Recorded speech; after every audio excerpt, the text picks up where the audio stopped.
जी दोस्तों, इस वीडियो में हम आपको जो फार्म विज़िट करवा रहे हैं, खूबसूरत फार्म है जी। ये साथ जोइया साहब का बहावलपुर में रेस्ट टाइम बकरियों का।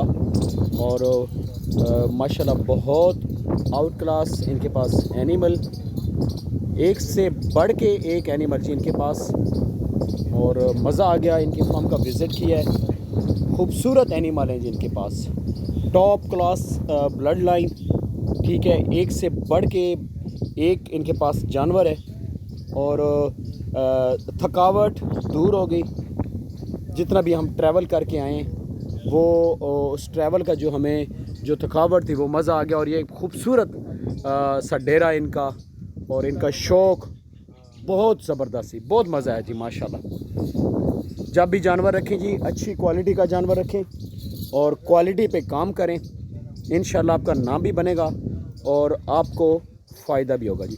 बहावलपुर का खूबसूरत एरिया जी, हमारा विज़िट इस एरिया का है और इंशाल्लाह हम आपको पेडिग्री एनिमल दिखाएंगे।